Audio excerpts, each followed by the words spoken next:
आपने उनको उस क्लास में डाल दिया। मैं बिल्कुल नहीं कह रहा हूं वक्फ किसी के धर्म का मामला था, मैं उससे कंपेयर नहीं कर रहा हूं, लेकिन फिर चैरिटेबल ट्रस्ट में छूट क्यों है? उसको हिंदुओं के जो चैरिटेबल ट्रस्ट है उसमें ये क्यों नहीं लागू हो रहा है? उसको भी ले आते ना। नहीं, फिर सुनिए मेरी बात, सवाल तो ले लीजिए।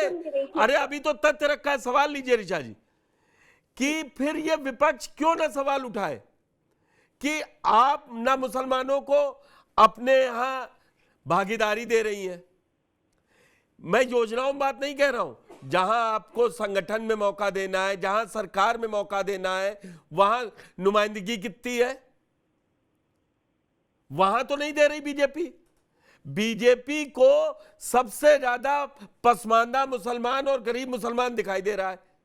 ईदी बांटेंगे तब हिंदुओं को, सुनिए ना, हिंदुओं को भूल जाएंगे।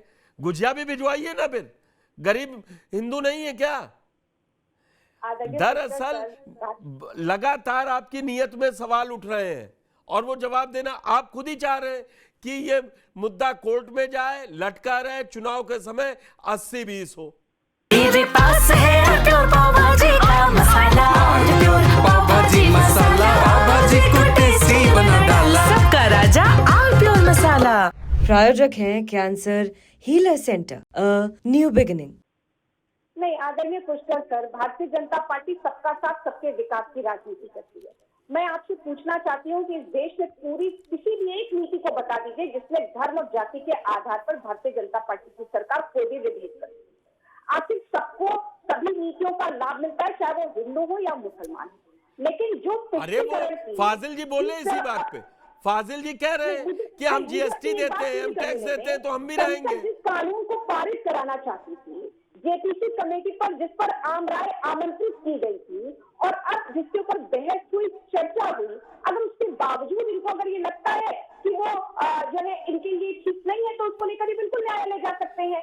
लेकिन लगातार आप न्यायालय से भले न मिले, लेकिन कई ऐसे इस सरकार के भी मौजूद हैं। मैं तो आपसे पूछ रही हूँ कि कल समाजवादी पार्टी के राष्ट्रीय अध्यक्ष ने क्यों नहीं तर्कों के साथ एक भी बार बताया कि कैसे संविधान सम्मत नहीं है, क्योंकि उनके पास कोई तर्क नहीं था। केवल एक बार में कह देना कि मुसलमान विरोधी है, ये इनकी तुष्टीकरण की राजनीति को सूट करता है। और अगर भारतीय जनता पार्टी की सरकार इस बिल में वंचित समुदाय के मुसलमानों को प्रतिनिधित्व दे रही है, चाहे वो बोहरा मुसलमान हो, आगा खानी मुसलमान हो या मुस्लिम महिलाओं को, तो उसका तो स्वागत किया जाना चाहिए था। लेकिन आपसे मैंने एक सवाल पूछा, नुमाइंदगी संगठन से लेकर सरकार तक कितनी दे रही है? विश्वास तो वहां से जगेगा ना मुसलमानों का। अभी मैं राधा मोहन दास अग्रवाल को सुनवाया था, कह रहे प्रधानमंत्री जी कह रहे हैं कि हमको वोट नहीं देते हैं। के नाम पर वो माफियागिरी करते थे, केवल उनको तकलीफ हो रही है। आम मुसलमान इस वक्फ के जो पुराना अधिनियम था 1995 का, उससे किस तरीके से इफेक्टेड था? किसी की भी लैंड को बता दिया जाता था। मैं बताऊं ऋचा जी, 1995 का कानून जब बन रहा था संशोधन, या 2013 का, दोनों में बड़े बड़े नेता मौजूद थे और यूनानिमस ली। 2013 में मुझे ढंग से याद है, धर्मेंद्र जी और फाजिल भाई और के शर्मा जी बता सकते हैं अगर मैं गलत हूं, या आप भी मुझे इंगित कर सकती हैं। 2013 में बिना किसी विरोध के पूरा 2013 संशोधन बिल बीजेपी, एलके आडवाणी, संशोधन अधिनियम 2024, आज आप इसी संशोधन के बुराई से शुरू की ना मैडम, तो ठीक है, विपक्ष को विरोध करने दीजिए, वो कल को कहेंगे तो खड़े होके आप इस बात को एक्सेप्ट करते हैं कि नहीं? नहीं, आदरणीय पुष्कर सर, आप इस बात को एक्सेप्ट करते हैं कि नहीं कि इस देश में सेना और रेलवे के बाद सबसे ज्यादा अगर लैंड किसी के पास है तो वक्त के पास है। अब जिस देश में इससे भाजपा को क्या परेशानी है? इससे भाजपा को क्या परेशानी है? नहीं, कृपया आप एक बार मेरी लाइन पूरी होने दें। अगर आप उसको बीच में टोक देंगे तो जो है जनता के बीच में सही बात नहीं जा पाएगी। वैसे ही आपके मेरे साथ वाले लोग बैठे हैं। देश में वक्त की संपत्ति 9.4 लाख एकड़ से भी ज्यादा है।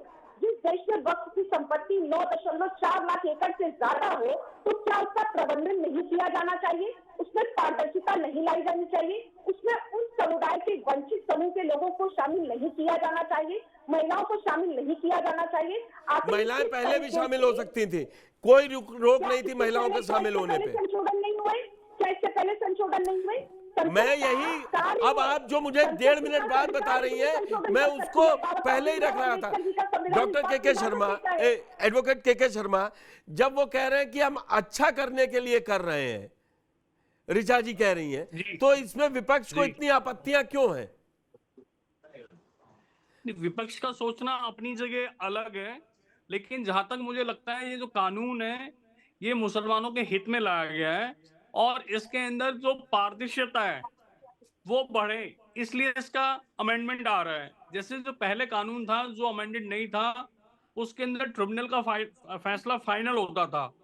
अब जो अमेंडमेंट है उसके तहत ट्रिब्यूनल के फैसलों को भी आप हाई कोर्ट में चैलेंज कर सकते हैं 30 दिन के अंदर।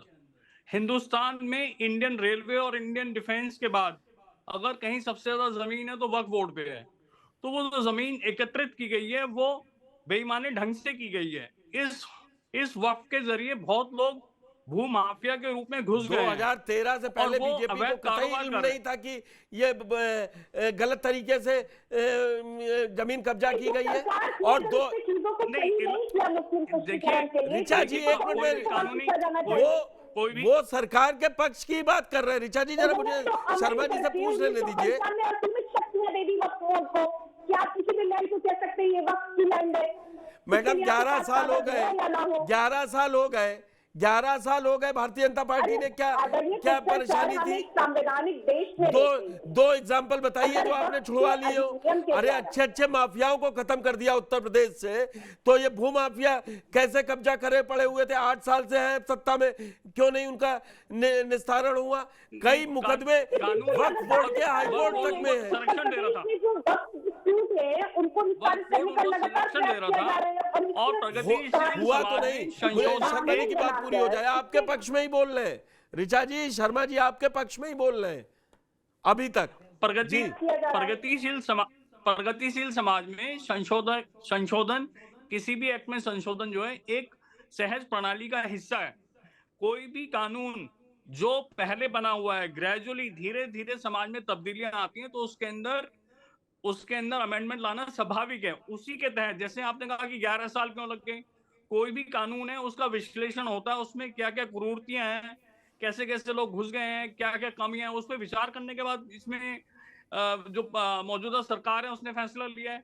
और ऐसा नहीं है कि ये एक पक्षीय फैसला है, एक जेपीसी की कमेटी बनी है, उसके अंदर सारे पॉलिटिकल पार्टीज के मेंबर हैं। क्या बात कर रहे हैं? जेपीसी की 36 बैठक हुई, सुनिए 36 बैठक हुई जिसमें से 30 में विपक्ष बाहर रहा।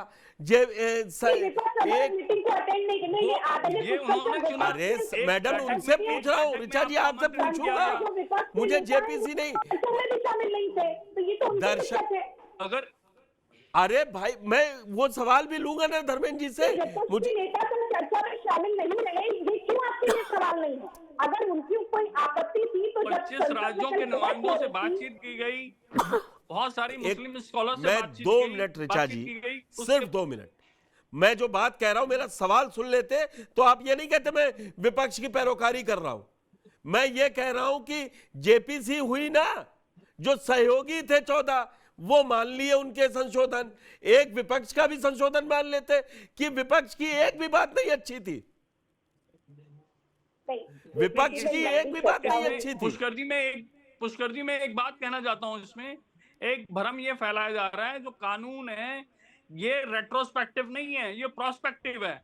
जब से ये लागू होगा तब के बाद की जो प्रॉपर्टी है उसमें उसका ये तेलुगु देशम पार्टी टीडीपी ने नीचे गिरवाया है। मैं संशोधन मुझे मालूम है, मैं वहां रेट्रोस्पेक्टिव या उस पे जा ही नहीं रहा हूं। कानून अभी पास नहीं हो पाया है, विपक्ष कोर्ट के दरवाजे पे खड़ा है। जब तक माननीय राष्ट्रपति साइन करेंगी वो दूसरे दिन कोर्ट पहुंच जाएगा। सर्वोच्च न्यायालय इसमें हस्तक्षेप नहीं करेगा क्योंकि एक प्रॉपर कानूनी प्रक्रिया के तहत पार्लियामेंट में पास हुआ है। आने दीजिए ना, दूसरे राउंड का हम पूछ लेंगे। कानून बनाने का है, एक नहीं मैं 500 50 कानून सुनवा दूं जिनको टर्न डाउन कर दिया है। जो संविधान की मूल भावना के अनुरूप नहीं है उनको कराएं। अब ये कौन तय करेगा? हम पुष्कर चौहान तो नहीं तय करेंगे। अगर फाजिल अहमद, धर्मेंद्र सिंह, ऋचा सिंह और के शर्मा तय कर ले तो समाजवादी ठीक है। पार्टी और कांग्रेस भी नहीं तय करेगी, इसको प्रक्रिया तय करेगी ना आदरणीय पुष्कर सर। हाँ तो मैं वही कह रहा हूँ, वो कोर्ट के दरवाजे पे है। मैं फिर के शर्मा को भी इनवाइट कर लूंगा और आप तो आती रहती है हमारे शो पे। मैंने क्या कहा, हमको तथ्य रखने होंगे और हम भी तथ्यों को रखेंगे कि किस तरीके से बिल इस देश के संविधान की जो सुनिए ऋचा जी, सुनिए, सबसे मजबूत सरकार 2019 से 24 के बीच में 330 सांसदों के साथ भारतीय जनता पार्टी, और एनडीए के मिला दे तो आखिरी में 352 तक पहुंच गए थे। सुनिए, उसने किसान बिल वापस ले लिया था। मैं एक मिनट धर्मेंद्र जी आ रहा हूं, नहीं मौका मिल रहा विपक्ष को।